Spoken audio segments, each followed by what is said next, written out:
que coisa! Estou a escrever sem rei nem roque, como se costuma dizer, e já vou deixando para trás algumas coisas. Mas estou fazendo como o Senhor me disse, que escrevesse a maneira que me fosse recordando, com toda simplicidade. Assim, pois, o quero fazer, sem me importar com ordem nem estilo. Parece-me que assim a minha obediência é mais perfeita, e portanto mais agradável a Nosso Senhor e a Nossa Senhora. Volto, pois, à casa paterna. Já disse ao Senhor que minha mãe teve de vender o nosso rebanho, ficando apenas com umas 3 ovelhinhas que levávamos atrás de nós para os campos. Minha mãe mandou-me então à escola, e no tempo que me ficava livre, queria que aprendesse a tecer e a costurar. Assim, tinha-me segura em casa e não tinha que perder tempo à minha procura. Um belo dia, falaram a minhas irmãs para irem com outras raparigas fazer as vindimas de um rico senhor de pé de cão. Minha mãe resolveu que elas iriam, mas que eu ia também com elas. Por esta ocasião, o senhor prior começou também a preparar as crianças para uma comunhão solene. Como desde os 6 anos que eu repetia a comunhão solene, minha mãe resolveu que este ano eu não a faria. Por este motivo, não fui à explicação da doutrina. Ao sair da escola, enquanto as demais crianças iam para a varanda do senhor prior, eu vinha para casa continuar a minha costura. O bom pároco levou a mal a minha falta de doutrina e sua irmã, um dia, ao sair da escola, mandou-me chamar por uma outra criança. Esta encontrou-me já a caminho de Aljustrel, junto da casita de um pobre homem a quem chamavam o Caracol. Disse-me que a irmã do senhor prior me mandava chamar, por isso que fosse lá. Julgando que era para algum interrogatório, desculpei-me dizendo que minha mãe me tinha mandado ir em seguida para casa, e sem mais, deitei a correr como uma tonta pelos campos afora, em busca de um esconderijo onde não pudesse ser encontrada. Mas desta vez a brincadeira saiu-me muito cara. Passados poucos dias, houve na freguesia uma festa, cuja missa vieram a cantar vários sacerdotes de fora. Ao terminar a festa, o senhor prior mandou-me chamar e diante de todos aqueles sacerdotes repreendeu-me severamente por não ter ido à doutrina, por não ter acudido ao chamado de sua irmã. Enfim, todas as minhas misérias ali apareceram, e o sermão foi se prolongando. Por fim, não sei como, apareceu ali um venerável sacerdote, que procurou advogar a minha causa. Quis desculpar-me, dizendo que talvez fosse a minha mãe que me não deixava. Mas o bom pároco respondeu: A mãe? A mãe é uma santa.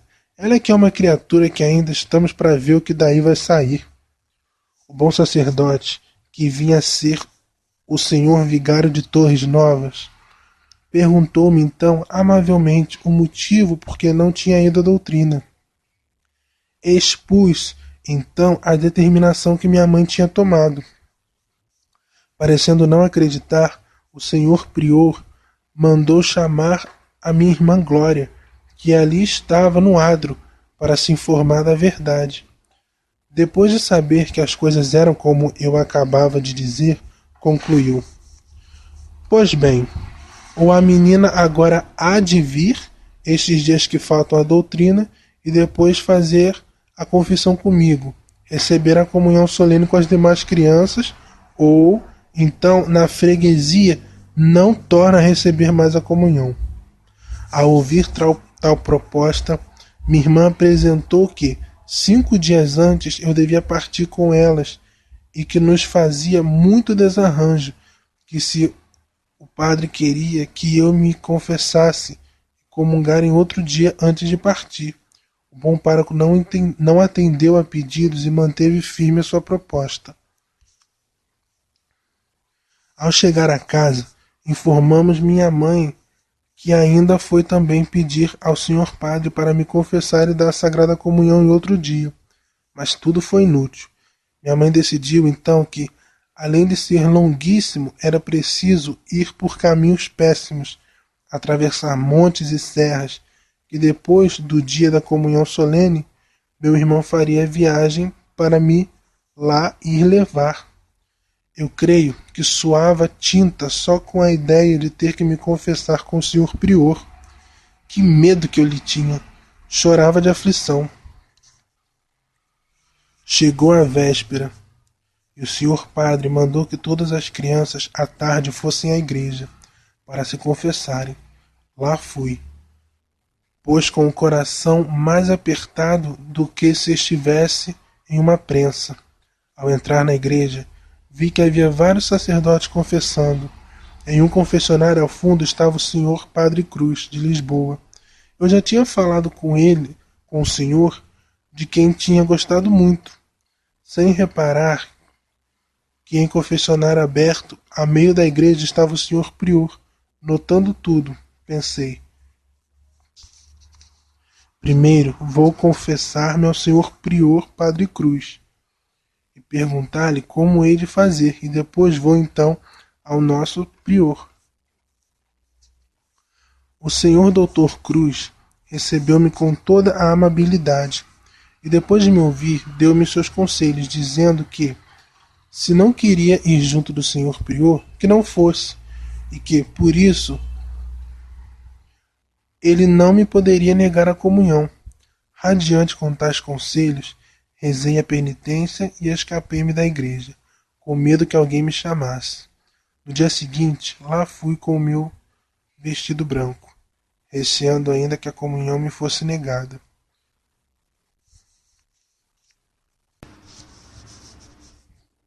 Mas o padre contentou-se, por então, com fazer-me saber, no fim da festa, que não lhe tinha passado desapercebido a minha falta de obediência em ir me confessar com outro sacerdote.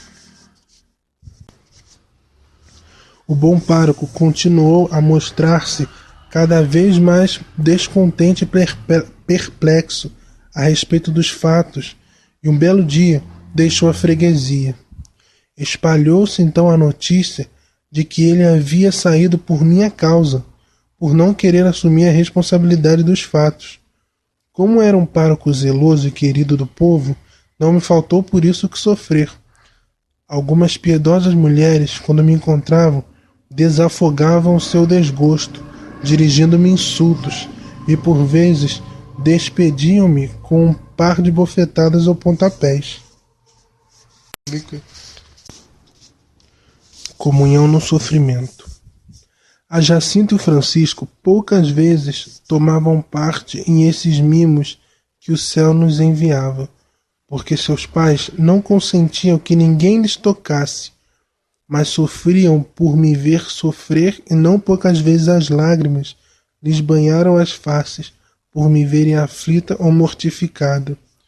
Um dia, a Jacinta dizia-me: quem me dera que meus pais fossem como os teus, para que esta gente também me pudesse bater, porque assim tinha mais sacrifícios para oferecer. No entanto, ela sabia bem aproveitar as ocasiões de se mortificar. Tínhamos também por costume, de vez em quando, oferecer a Deus o sacrifício de passar uma novena ou um mês sem beber. Fizemos uma vez esse sacrifício em pleno mês de agosto, em que o calor era sufocante.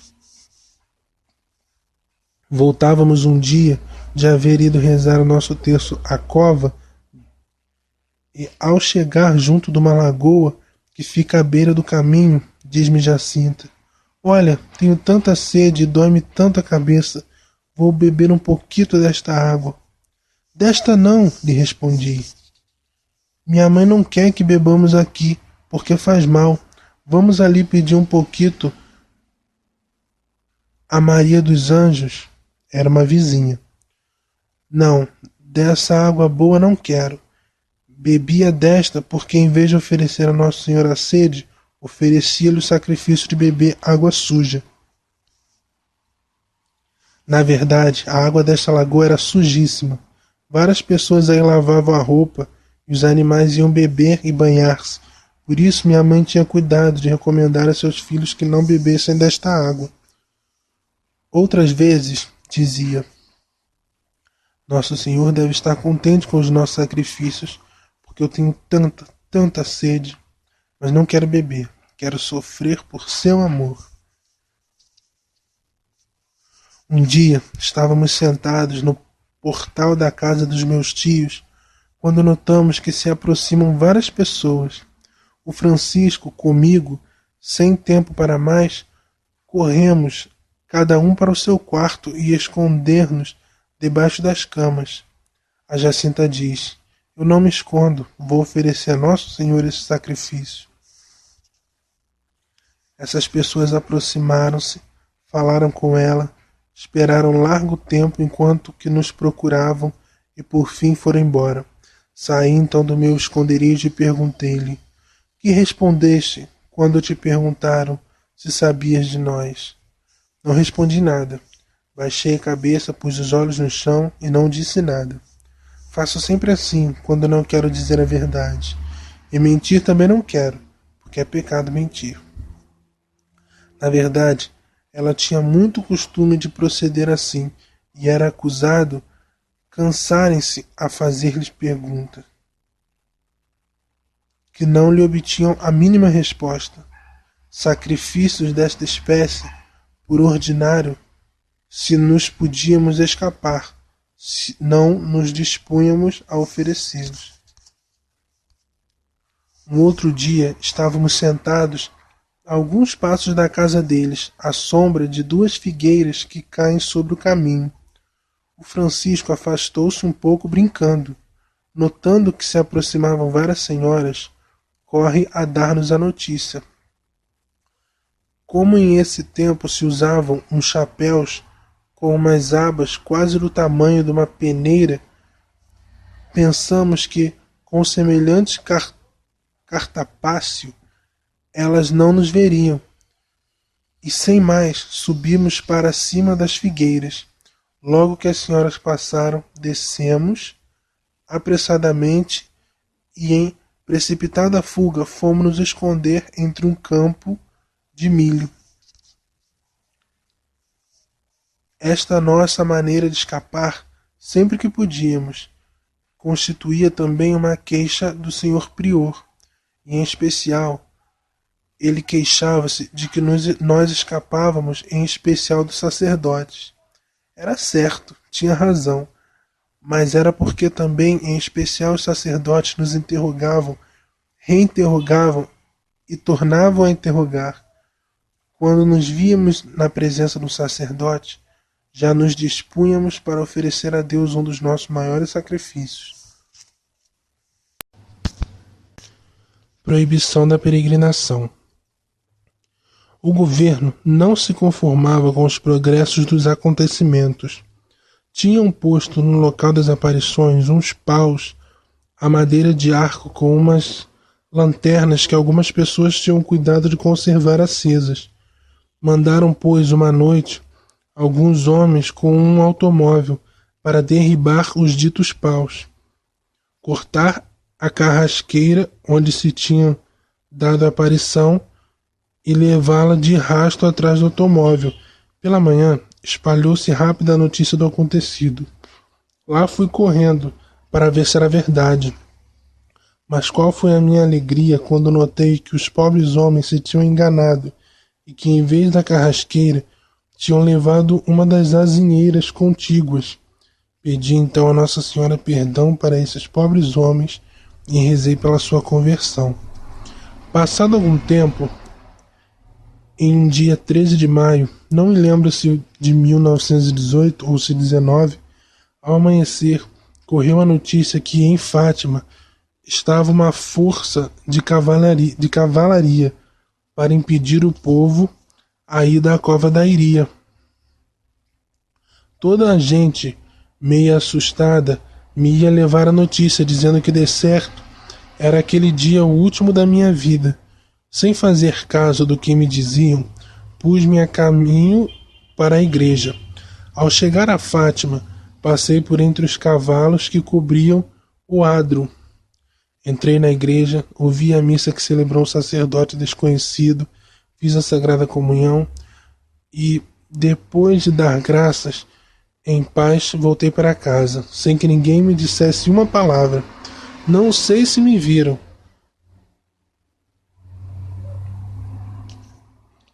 À tarde, apesar das notícias que constantemente chegavam de que a tropa fazia esforços por afastar o povo, sem o conseguir, lá fui também para rezar lá o meu terço.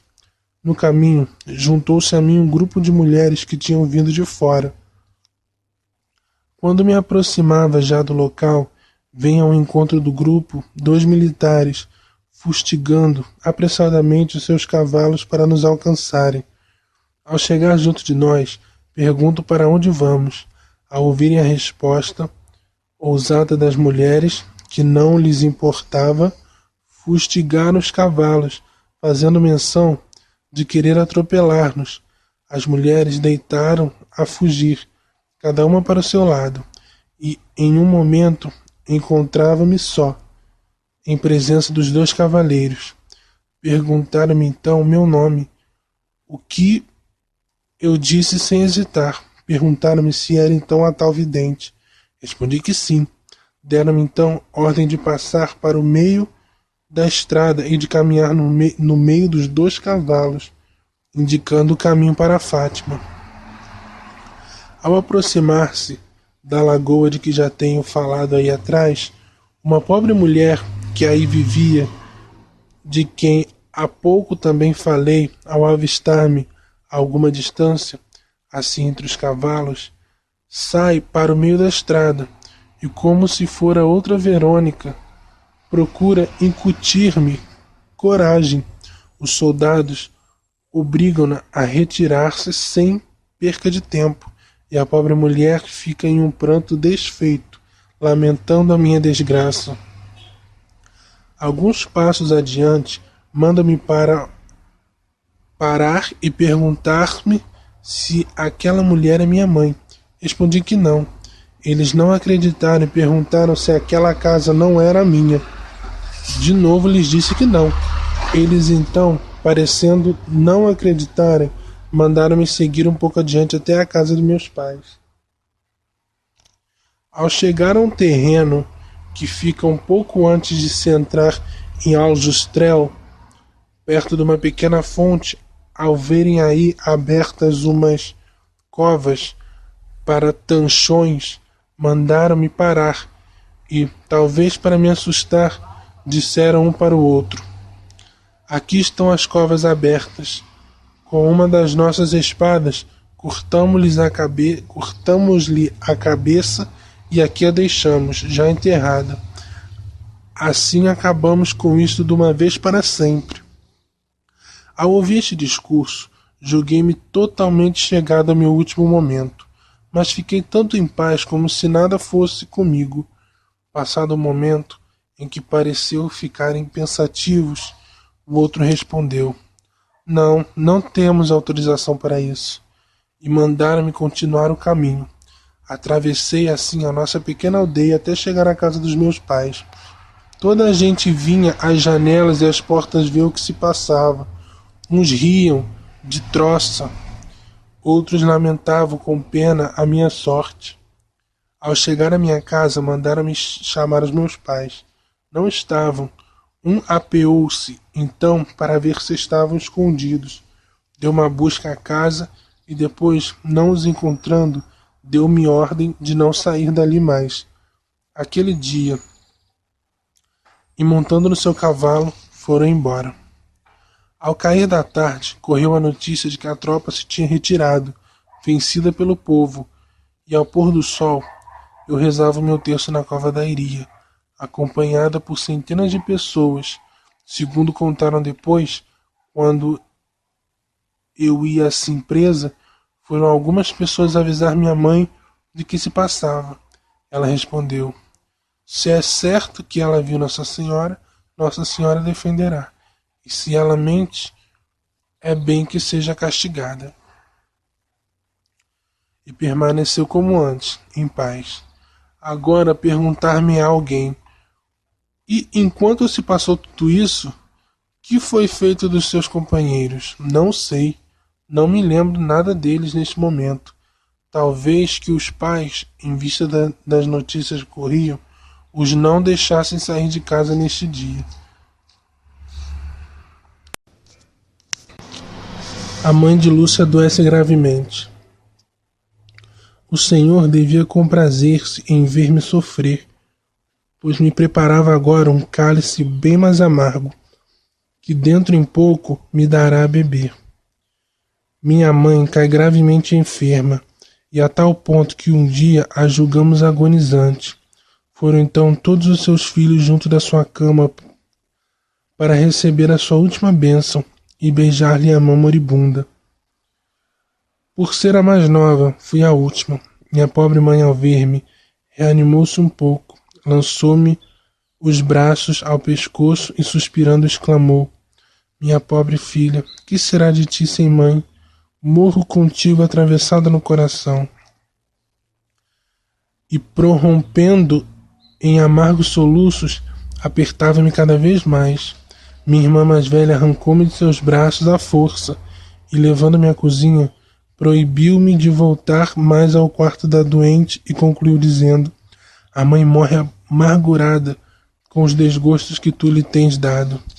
Ajoelhei-me e inclinei a cabeça sobre um banco e numa profunda amargura, qual ainda não tinha experimentado, ofereci a nosso bom Deus o meu sacrifício.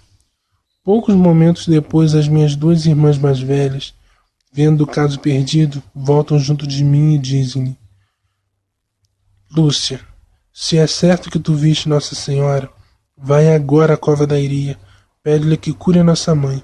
Prometo-lhe o que quiseres, que o faremos, então acreditaremos. Sem me deter nem um momento, pus-me a caminho. Para não ser vista, fui por uns atalhos que havia entre os campos, rezando até lá o rosário. Fiz à Santíssima Virgem meu pedido, desafoguei aí a minha dor, derramando copiosas lágrimas, e voltei para casa, confortado e com esperança de que minha querida mãe do céu me daria a saúde da mãe da terra.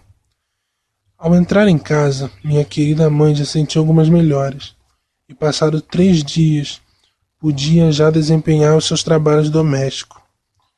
Eu tinha prometido à Santíssima Virgem, se ela me concedesse o que eu lhe pedia, ir aí durante 9 dias seguidos, acompanhada de minhas irmãs, rezar o rosário e ir de joelhos, desde o cimo da estrada até o pé da carrasqueira, e no último dia levar 9 crianças pobres e dar-lhe no fim o jantar. Fomos, pois, cumprir a minha promessa, acompanhadas da minha mãe, que dizia: que coisa, Nossa Senhora curou-me. E parece que eu ainda não acredito. Não sei como isto é. Morte do pai.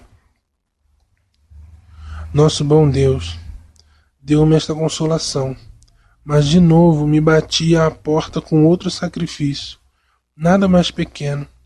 Meu pai era um homem sadio, robusto, que dizia não saber que coisa era uma dor de cabeça. E, em menos de 24 horas, quase de repente, uma pneumonia dupla levava-o para a eternidade. Foi tal a minha dor que julguei morrer também. Ele era o único que continuava a mostrar-se meu amigo, e que nas discussões que contra mim se levantavam em família, era o único que me defendia. Meu Deus, exclamava eu, retirada no meu quarto. Nunca pensei que me tivesse guardado tanto sofrimento, mas sofro por teu amor, em reparação pelos pecados cometidos contra o Imaculado Coração de Maria, pelo Santo Padre e pela conversão dos pecadores. Doença da Jacinta e do Francisco. Por este tempo, a Jacinta e o Francisco começaram também a piorar. A Jacinta dizia-me às vezes: sinto uma dor tão grande no peito, mas não digo nada à minha mãe, quero sofrer por Nosso Senhor, em reparação pelos pecados cometidos contra o Imaculado Coração de Maria, pelo Santo Padre e conversão dos pecadores. Quando um dia pela manhã cheguei junto dela, perguntou-me: quantos sacrifícios ofereceste esta noite a Nosso Senhor? 3. Levantei-me 3 vezes a rezar a oração do anjo, pois eu ofereci-lhe muitos, muitos, não sei quantos foram, porque tive muitas dores e não me queixei. O Francisco era mais calado. Fazia, por ordinário, tudo o que nos via fazer a nós e raras vezes sugeria alguma coisa. Na sua doença, sofria com uma paciência heróica, sem nunca deixar escapar um gemido, nem a mais leve queixa. Perguntei-lhe um dia, pouco antes de morrer: Francisco, sofres muito? Sim, mas sofro tudo por amor de Nosso Senhor e Nossa Senhora. Um dia deu-me a corda de que falei e disse-me: toma, leve-a antes que minha mãe veja. Agora já não sou capaz de usar mais. Tomava tudo o que a mãe lhe levava, e não cheguei a saber se alguma coisa lhe repugnava. Assim chegou ao dia feliz de partir para o céu. Na véspera disse-me a mim e a sua irmãzinha: vou para o céu, mas lá hei de pedir muito a Nosso Senhor e a Nossa Senhora que as levem também para lá, depressa. Parece-me que já descrevi, no escrito sobre Jacinta, quanto esta separação nos custou. Por isso, não repito aqui agora. A Jacinta ficou, pois, já na sua doença, que pouco a pouco se foi agravando. Tão pouco vou agora a descrevê-la, porque também já o fiz. Apenas vou contar um ou outro ato de virtude que lhe vi praticar e que me parece que ainda não descrevi. Sua mãe sabia quanto lhe repugnava o leite. Um dia levou-lhe junto com a xícara de leite um belo cacho de uvas. Jacinta lhe disse: toma lá. Se não puderes tomar o leite, deixe-o ficar e come as uvas. Não, minha mãe, as uvas não as quero. Leve-as. Dê-me antes o leite que o tomo. E, sem mostrar a mínima repugnância, tomou-o. Minha tia retirou-se contente, pensando que o fastio de sua filhinha ia desaparecendo. Depois voltou-se para mim e disse-me: apeteciam-me tanto aquelas uvas e custou-me tanto a tomar esse leite, mas quis oferecer sacrifício a Nosso Senhor. Um outro dia, pela manhã, encontrei-a muito desfigurada e perguntei-lhe se achava pior. Esta noite, respondeu ela, tive muitas dores e quis oferecer a Nosso Senhor o sacrifício de não me voltar na cama, por isso não dormi nada. Outra vez, disse-me, quando estou só, desço da cama para rezar as orações do anjo, mas agora já não sou capaz de chegar com a cabeça ao chão, porque caio, só posso rezar de joelhos. Um dia tive a ocasião de falar com o senhor vigário, que me perguntou pela Jacinta e como estava. Disse-o que me parecia de seu estado de saúde e depois contei como ela me tinha dito que já não era capaz de se inclinar até o chão para rezar. Ele mandou-me então dizer a ela que não queria que descesse mais da cama para rezar, que deitada rezasse só o que pudesse, sem se cansar. Dei-lhe o recado, na primeira ocasião que tive, e ela perguntou: e Nosso Senhor ficará contente? Fica, lhe respondi. Nosso Senhor quer que a gente faça o que o senhor vigário nos manda. Então está bem, nunca mais me torno a levantar. Eu gostava sempre que podia de ir ao cabeço, a nossa lapa predileta a rezar. Como a Jacinta gostava tanto de flores, à volta colhi um ramo, na encosta, de lírios e peônias. Quando os havia e levava-lhe, dizendo: toma, são do cabeço. E pegava nelas e às vezes dizia com as lágrimas a banhar-lhe as faces: nunca mais lá torno, nem aos Valinhos, nem à cova da Iria, e tenho tantas saudades. Mas que te importa, se vais para o céu ver Nosso Senhor e Nossa Senhora? Pois é, respondia, e ficava contente, desfolhando seu ramo de flores e contando as pétalas de cada uma. Poucos dias depois de adoecer, entregou-me a corda que usava, dizendo: Guarda-ma, que tenho medo que a minha mãe me veja. Se eu melhorar, eu quero ela outra vez. Esta corda tinha 3 nós e estava um pouco manchada de sangue. Conservei-a escondida até sair definitivamente da casa da minha mãe. Depois, não sabendo o que lhe fazer, queimei com a de seu irmãozinho Francisco. Também Lúcia adoece. Várias pessoas que iam de fora, ao verem-me com uma cara amarelada e meio anêmica, pediam a minha mãe para me deixar ir uns dias para suas casas, dizendo que a mudança de ares me faria bem. Com este intento, minha mãe dava o seu consentimento e lá me levavam, ora para umas partes, ora para outras. Nestas viagens nem sempre encontrava estima e carinho. Ao lado das pessoas que me admiravam e julgavam santa, havia sempre outras pessoas que me vituperavam e chamavam hipócrita, visionária, feiticeira.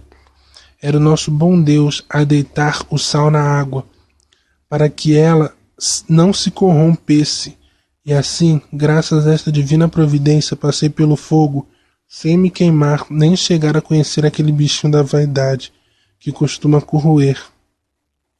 Nestas ocasiões, eu acostumava pensar: todos se enganam, nem sou uma santa como alguns dizem, nem uma mentirosa como dizem outros, só Deus sabe o que sou. Ao voltar, corria junto da Jacinta, que me dizia: olha, não voltes a ir, já tinha tanta saudade tuas, desde que foste embora não falei com ninguém, com os outros não sei falar. Chegou por fim o tempo de ela partir para Lisboa. Já escrevi a nossa despedida, por isso não repito aqui. Que tristeza que eu sentia ao ver-me só. Em tão pouco tempo, nosso bom Deus levava-me para o céu, o meu querido pai, e em seguida Francisco, e agora Jacinta, que eu não tornaria a ver neste mundo. Logo que pude, retirei-me para o cabeço, internei-me na caverna do rochedo para ir, a sós com Deus, desafogar a minha dor e derramar, com abundância, as lágrimas do meu pranto. Ao descer a encosta, tudo me recordava meus queridos companheirinhos, pedras onde tantas vezes nós havíamos sentado, as flores que eu já não colhia por não ter a quem as levar, os valinhos onde juntos tínhamos gozado as delícias do paraíso. Como que duvidando da realidade e meia abstrata, entrei um dia em casa da minha tia, dirigindo-me ao quarto da Jacinta, chamando por ela.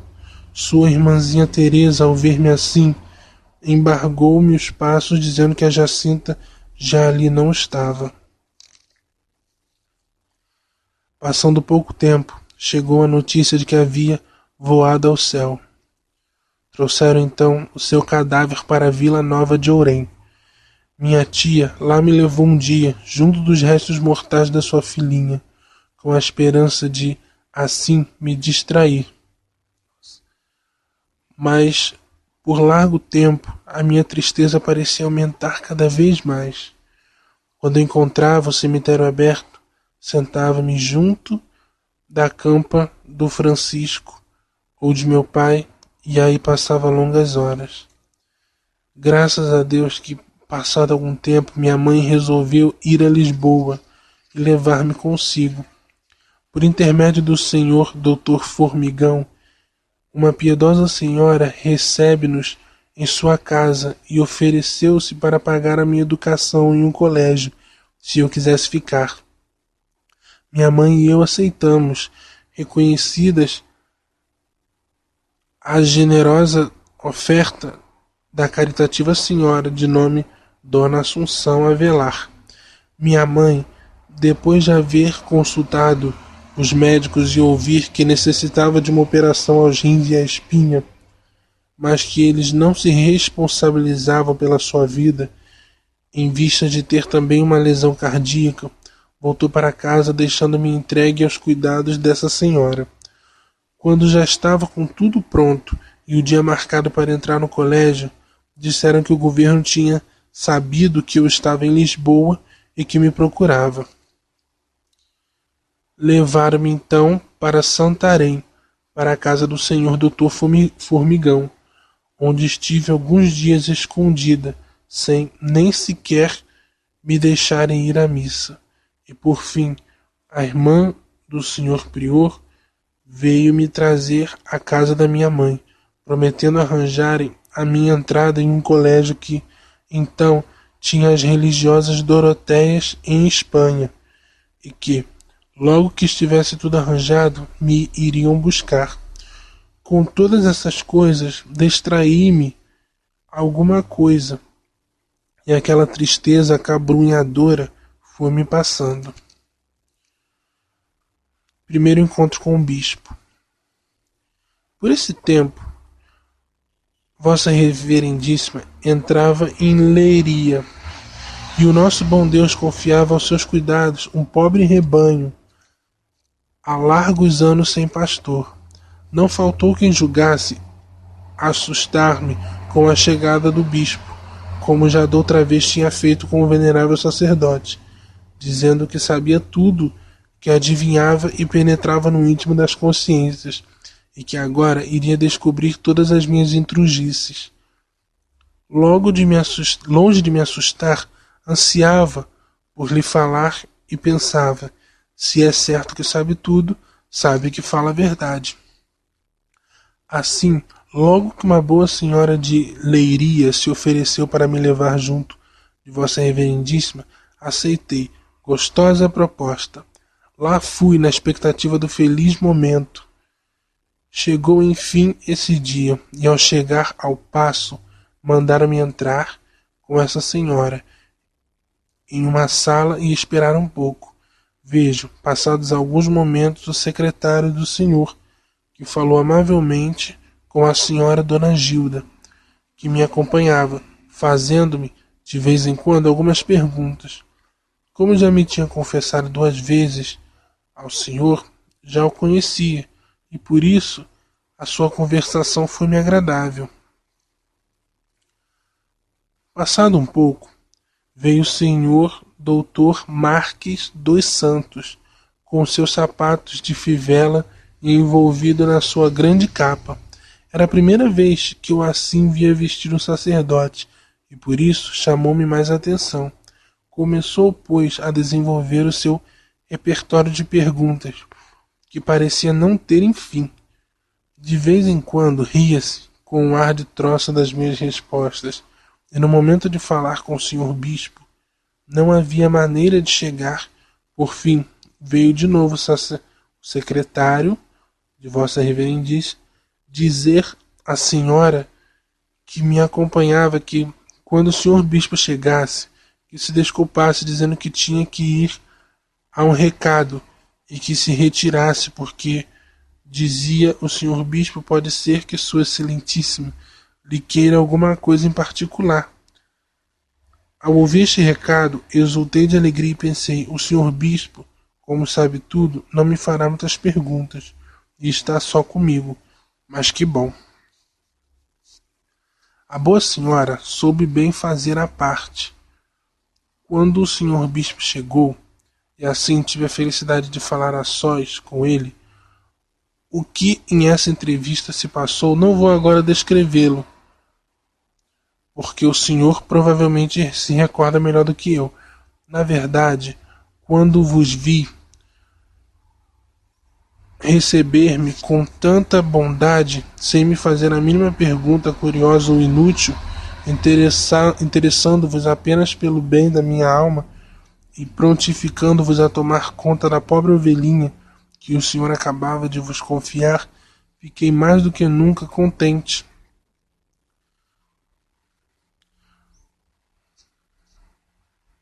e crente de que o Senhor tudo sabia, e não hesitei um momento em me abandonar nas vossas mãos. As condições impostas pelo Senhor para o conseguir, para o meu natural, eram fáceis. Guardar perfeito segredo de tudo que o Senhor me tinha dito e ser boa. Lá me fui guardando para mim o meu segredo, até o dia em que o Senhor mandou pedir o consentimento da minha mãe. Despedida de Fátima. Marcou-se por fim o dia da partida.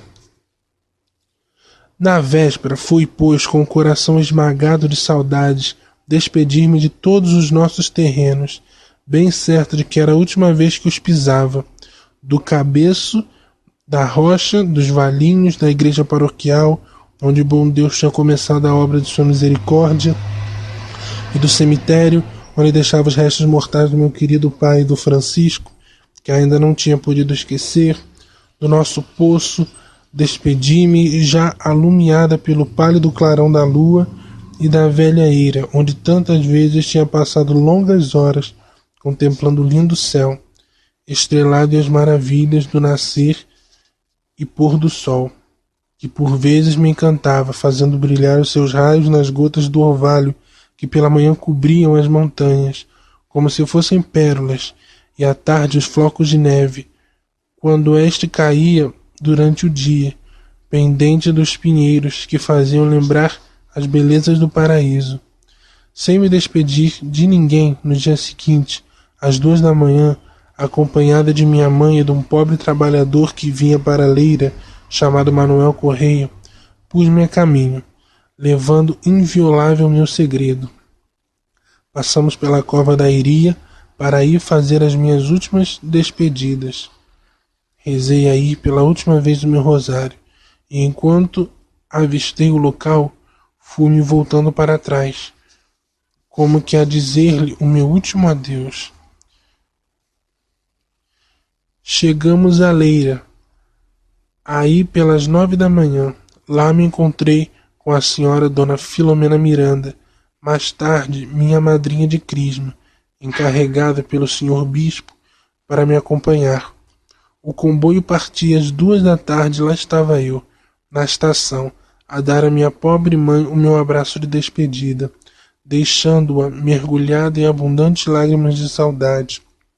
O comboio partiu, e com ele o meu pobre coração mergulhado em um mar de saudades e recordações que me eram impossíveis esquecer. O que é o segredo? Parece-me que o posso dizer, pois que do céu já a licença tenho. Os representantes de Deus na terra têm me autorizado a isso várias vezes, e em várias cartas, uma das quais julgo que conserva Vossa Excelência Reverendíssima do Senhor Padre José Bernardo Gonçalves, na em que me manda escrever ao Santo Padre. Um dos pontos que me indica é a revelação do segredo. Algo disse, mas para não alongar mais esse escrito, que devia ser breve, limitei-me ao indispensável, deixando a Deus a oportunidade do momento mais favorável.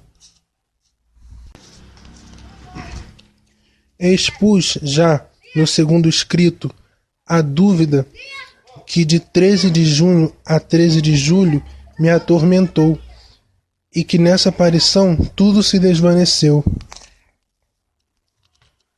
Visão do inferno. Bem, o segredo consta de 3 coisas distintas, 2 das quais vou revelar. A primeira foi, pois, a vista do inferno. Nossa Senhora mostrou-nos um grande mar de fogo que parecia estar debaixo da terra, mergulhados nesse fogo os demônios e as almas, como se fossem brasas transparentes e negras ou bronzeadas, com uma forma humana, que flutuavam no incêndio, levadas pelas chamas que delas mesmas saíam, juntamente com nuvens de fumo caindo para todos os lados, semelhante ao cair das faúlhas em um grande incêndio, sem peso nem equilíbrio, entre gritos e gemidos de dor e desespero, que horrorizava e fazia estremecer de pavor. Os demônios distinguiam-se por formas horríveis e asquerosas de animais espantosos e desconhecidos, mais transparentes e negros. Esta vista foi um momento, e graças à nossa boa Mãe do Céu, que antes nos tinha prevenido com a promessa de nos levar para o céu, na primeira aparição, se assim não fosse, creio que teríamos morrido de susto e pavor. Em seguida, levantamos os olhos para Nossa Senhora, que nos disse com bondade e tristeza: vistes o inferno, para onde vão as almas dos pobres pecadores, para as salvar. Deus quer estabelecer no mundo a devoção a meu imaculado coração. Se fizerem o que eu vos disser, salvar-se-ão muitas almas e terão paz. A guerra vai acabar, mas se não deixarem de ofender a Deus, no reinado de Pio XI começará outra pior, quando virdes uma noite alumiada por uma luz desconhecida. Sabei que é o grande sinal que Deus vos dá de que vai a punir o mundo de seus crimes, por meio da guerra, da fome e da perseguição à Igreja e ao próprio Santo Padre. Para impedir, virei pedir a consagração da Rússia ao meu Imaculado Coração e a comunhão reparadora nos primeiros sábados. Se atenderem a meus pedidos, a Rússia se converterá e terão paz. Se não, espalhará seus erros pelo mundo, promovendo guerras e perseguições à Igreja. Os bons serão martirizados. O Santo Padre terá muito que sofrer. Várias nações serão aniquiladas. Por fim, o meu Imaculado Coração triunfará. O Santo Padre consagrar-me-á a Rússia, que se converterá, e será concedido ao mundo algum tempo de paz. Forte impressão para Jacinta. Excelentíssimo e reverendíssimo Senhor Bispo, disse já a Vossa Excelência Reverendíssima, em os apontamentos que enviei depois de ler o livro Jacinta, que ela se impressionava muito com algumas coisas reveladas no segredo. Realmente assim era. A vista do inferno tinha a horrorizado a tal ponto que todas as penitências e mortificações lhe pareciam nada para conseguir livrar de lá algumas almas. Bem, agora respondo já ao segundo ponto de interrogação de que várias partes aqui me têm chegado. Como é que Jacinta, tão pequenina, se deixou possuir e compreendeu um tal espírito de mortificação e penitência? Parece-me que foi primeiro por uma graça especial que Deus, por meio do Imaculado Coração de Maria, lhe quis conceder. Segundo, olhando para o inferno e a desgraça das almas que aí caem. Algumas pessoas, mesmo piedosas, não querem falar às crianças do inferno, para não as assustar. Mas Deus não hesitou em mostrá-lo a 3 crianças, e a uma de 6 anos apenas, e que ele sabia se havia de horrorizar a ponto de quase me atrevi a dizer, de susto se definhar. Com frequência se sentava no chão ou em alguma pedra e pensativa começava a dizer: o inferno, que pena eu tenho das almas que vão para o inferno, e as pessoas lá vivas a arder como a lenha no fogo. E meio trêmula ajoelhava de mãos postas e rezava a oração que Nossa Senhora nos tinha ensinado. Ó meu Jesus, perdoai-nos, livrai-nos do fogo do inferno, levai as almas todas para o céu e socorrei principalmente as que mais precisarem. Agora, excelentíssimo e reverendíssimo Senhor Bispo, já Vossa Excelência Reverendíssima compreendera por que a mim me ficou a impressão de que as últimas palavras desta oração se referiam às almas que se encontram em maior perigo ou mais iminente de condenação. E permaneci assim, por grandes espaços de tempo, de joelhos, repetindo a mesma oração. De vez em quando, chamava por mim e pelo irmão. Francisco, Francisco, vocês estão a rezar comigo? É preciso rezar muito para livrar as almas do inferno. Vão para lá tantas, tantas. Outras vezes perguntava: por que é que Nossa Senhora não mostra o inferno aos pecadores? Se eles o vissem, já não pecavam, para não irem para lá. Hás de dizer àquela senhora que mostra o inferno a toda aquela gente. Verás como se convertem. Depois, meio descontente, perguntava-me: por que não disseste a Nossa Senhora que mostrasse o inferno àquela gente? Esqueci-me, respondia. Também não me lembrei, dizia com ar triste. Às vezes, perguntava ainda: que pecado são os que essa gente fez para ir para o inferno? Não sei, talvez o pecado de não ir à missa ao domingo, de roubar, de dizer palavras feias, rogar pragas, jurar, sei lá.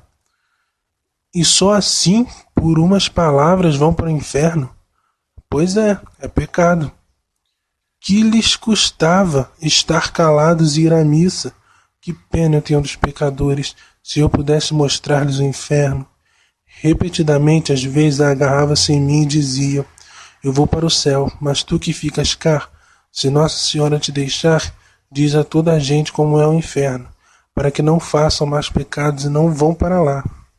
Outras vezes, depois de estar um pouco de tempo a pensar, dizia: tem gente a cair no inferno, tem gente no inferno. Para tranquilizar, dizia-lhe: não tenha medo, tu vais para o céu. Pois vou, dizia com paz, mas eu queria que toda aquela gente para lá também fosse. Quando ela, por mortificação, não queria comer, dizia-lhe: Jacinta, anda, agora come. Não, ofereço esse sacrifício pelos pecadores que comem demais. Quando já na doença, e algum dia à missa, dizia-lhe: Jacinta, não venhas, tu não podes. Hoje não é domingo. Não importa, vou por os pecadores que nem ao domingo vão. Se calhava de ouvir algumas palavras dessas que alguma gente parece fazer alarde de pronunciar, encobria a cara com as mãos e dizia: oh meu Deus, esta gente não saberá que por dizer estas coisas pode ir para o inferno. Perdoa-lhes, meu Jesus, e converte-os. De certo, não sabem que com isto ofendem a Deus. Que pena, meu Jesus, eu rezo por eles. E lá repeti as orações ensinadas por Nossa Senhora. Ó meu Jesus, perdoai-nos, etc.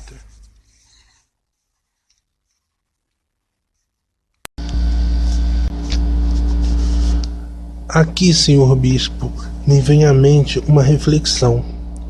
Por vezes me tem perguntado se Nossa Senhora, em alguma das aparições, nos indicou que classe de pecados ofendiam mais a Deus, pois, segundo dizem, a Jacinta em Lisboa nomeou da carne. Talvez, penso eu agora, como era uma das perguntas que às vezes me fazia a mim, lhe ocorresse fazê-la em Lisboa a Nossa Senhora, e que então lhe fosse indicado esse, o da carne. Bem, senhor bispo, parece-me ter já manifestado a primeira parte do segredo. A segunda refere-se à devoção do Imaculado Coração de Maria. Já disse no segundo escrito que Nossa Senhora, a 13 de junho de 1917, me disse que nunca me deixaria e que seu Imaculado Coração seria o meu refúgio e o caminho que me conduziria a Deus. Que foi ao dizer estas palavras que abriu as mãos, fazendo-nos penetrar no peito o reflexo que delas expedia. Parece-me que, neste dia, este reflexo teve por fim principal infundir em nós um conhecimento e amor especial para com o coração imaculado de Maria. Assim como das outras duas vezes o teve, me parece, a respeito de Deus e do mistério da Santíssima Trindade. Desde esse dia, sentimos no coração o amor mais ardente pelo coração imaculado de Maria. A Jacinta dizia-me de vez em quando: aquela senhora disse que o seu imaculado coração será o teu refúgio e o caminho que te conduzirá a Deus. Não gostas tanto? Eu gosto tanto do seu coração, é tão bom. Depois que, em julho, no segredo, como já deixo exposto, nos disse que Deus queria estabelecer no mundo a devoção ao seu imaculado coração, que para impedir a futura guerra, viria pedir a consagração da Rússia ao seu imaculado coração e a comunhão reparadora nos primeiros sábados. Falando disto, entre nós, a Jacinta dizia: tenho tanta pena de não poder comungar em reparação dos pecados cometidos contra o Imaculado Coração de Maria. Já disse também como a Jacinta escolheu, entre a ladainha de jaculatórias que o Senhor Padre Cruz nos sugeriu, a de Doce Coração de Maria, sede a minha salvação.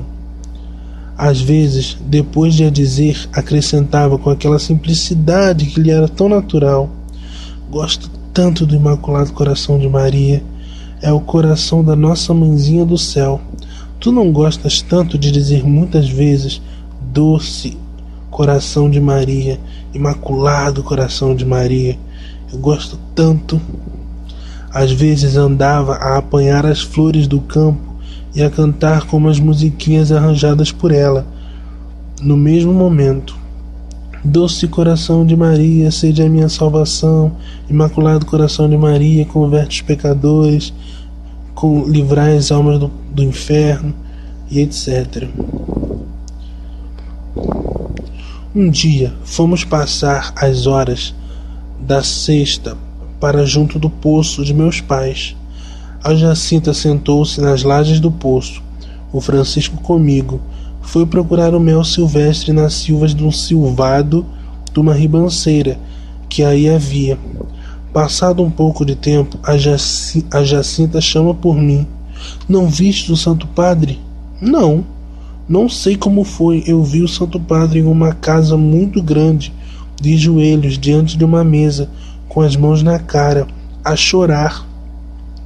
Fora da casa estava muita gente, e uns atiravam-lhe pedras, outros rogavam-lhe pragas, e diziam-lhe muitas palavras feias.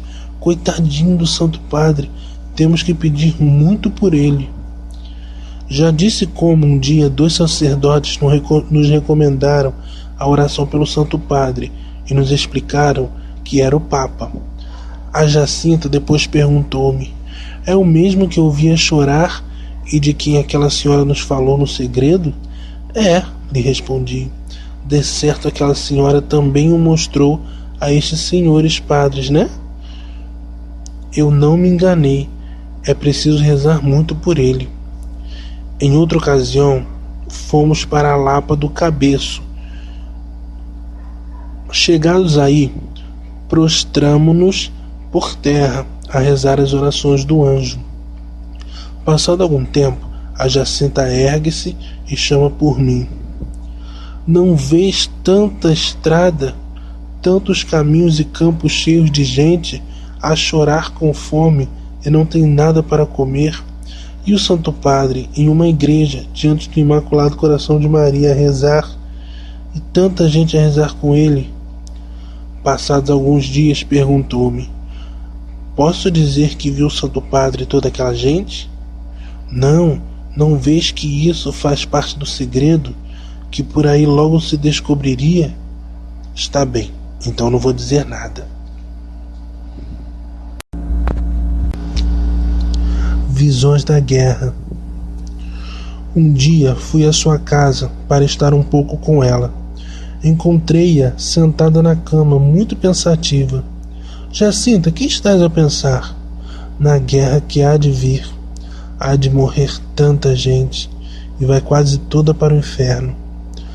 Hão de ser arrasadas muitas casas e mortos muitos padres. Olha, eu vou para o céu, e tu, quando vis de noite essa luz que aquela senhora disse que vem antes, foge para lá também. Não vês que para o céu não se pode fugir? É verdade, não podes. Mas não tenhas medo. Eu no céu hei de pedir muito por ti, pelo Santo Padre, por Portugal, para que a guerra não venha para cá, e também por todos os sacerdotes. Excelentíssimo e reverendíssimo senhor bispo, Vossa Excelência não ignora como há alguns anos Deus manifestou esse sinal que os astrônomos quiseram designar com o nome de aurora boreal. Não sei, parece-me que, se examinarem bem, verão que não foi nem podia ser da forma que se apresentou tal aurora.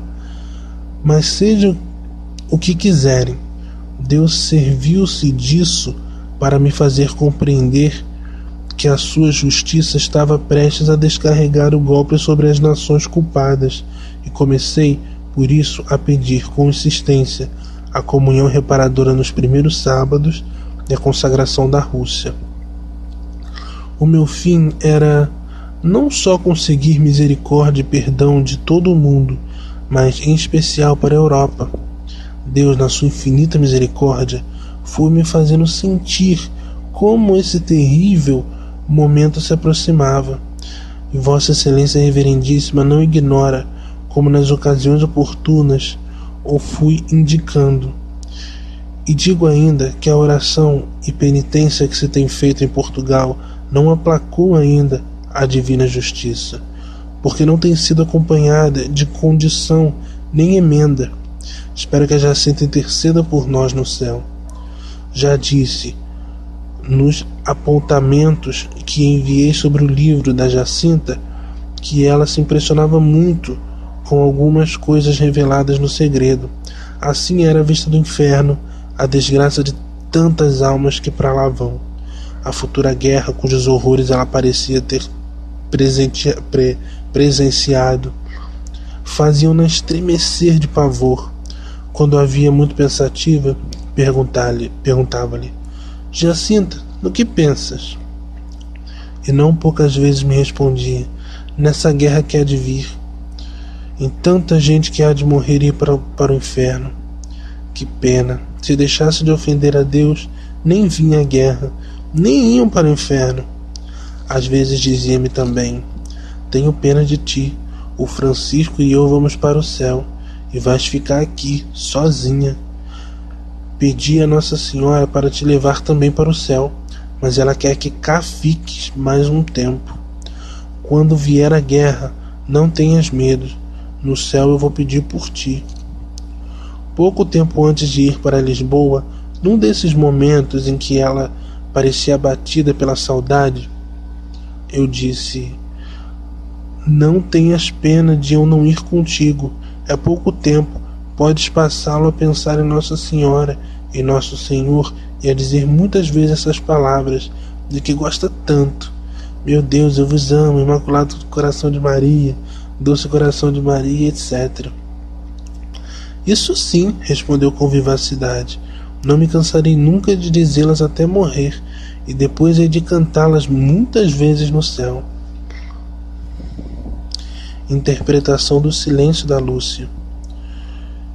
Pode ser, excelentíssimo e reverendíssimo senhor bispo, que a alguém pareça que eu devia ter manifestado todas essas coisas há mais tempo, porque, a seu parecer, teriam há alguns anos antes dobrado valor. Assim seria, se Deus tivesse querido apresentar-me ao mundo como profeta. Mas creio que tal não foi o intento de Deus. Ao manifestar-me todas essas coisas, se assim fosse, penso que quando em 1917 me mandou calar, a qual ordem foi confirmada por meio dos que o representavam, ter-me-ia mandado falar. Julgo, pois, excelentíssimo e reverendíssimo senhor bispo, que Deus quis apenas servir-se de mim para recordar ao mundo a necessidade que há de evitar o pecado e reparar a Deus ofendido pela oração e pela penitência. Onde me teria ocultado para não responder às inúmeras perguntas que sobre isto me teriam sido feitas? Ainda agora temo só em pensar o que poderá vir. e confesso que a repugnância em manifestá-lo é tal que, apesar de ter diante de mim a carta em que Vossa Excelência me manda apontar tudo mais que me possa lembrar e de sentir interiormente que é esta a hora marcada por Deus para o fazer, estou hesitando, com verdadeira luta, se entrego o escrito ou se o queimo. Não sei ainda o que vencerá. Será o que Deus quiser. O silêncio tem sido para mim uma grande graça. O que teria sido com a exposição do inferno? Sem encontrar palavras exatas que digam a realidade, pois o que digo é nada, dá apenas uma fraca ideia, teria dito, ora uma coisa, ora outra, querendo me explicar sem o conseguir. Formaria assim talvez uma tal confusão de ideias que viriam, quem sabe, a estragar a obra de Deus. Por isso dou graças a Deus e creio que tudo o que Ele fez está bem. Ordinariamente, Deus acompanha as suas revelações no conhecimento íntimo e minucioso do que elas significam. Mas nisso não me atrevo a falar, pois temo haver aí o que parece muito fácil engano da própria imaginação. A Jacinta parecia ter este conhecimento em grau bastante elevado. Amor da Jacinta ao coração imaculado de Maria. Pouco tempo antes de ir para o hospital, dizia-me: já me falta pouco para ir para o céu. Tu ficas cá para dizeres que Deus quer estabelecer no mundo a devoção do Imaculado Coração de Maria. Quando for para dizeres isso, não te esconda.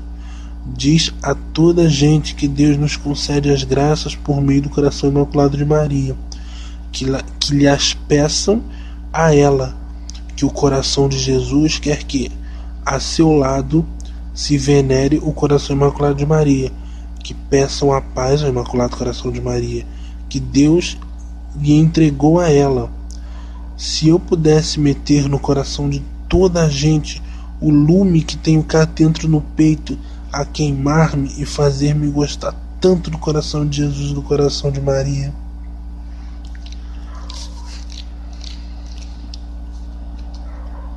Um dia deram-me uma estampa do coração de Jesus, bastante bonita, para que os homens podem fazer.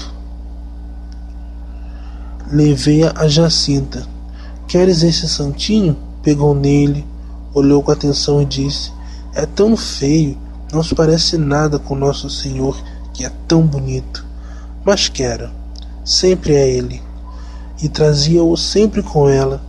De noite e na doença tinha-o debaixo da almofada, até que se rompeu. Beijava-o com frequência e dizia: beijo-o no coração, que é do que mais gosto. Quem me dera também um coração de Maria. Não tens nenhum? Gostava de ter os dois juntos. Em outra ocasião, levei-lhe uma estampa que tinha um sagrado cálice com uma hóstia. Pegou nele, beijou e, radiante de alegria, dizia: é Jesus escondido, gosto tanto dele, quem me dera recebê-lo na igreja. No céu não se comunga? Se lá se comungar, eu comungo todos os dias. Se os anjos fossem ao hospital a levar-me outra vez à Sagrada Comunhão, que contente que eu ficaria. Quando às vezes voltava da igreja e entrava em sua casa, perguntava-me: comungastes?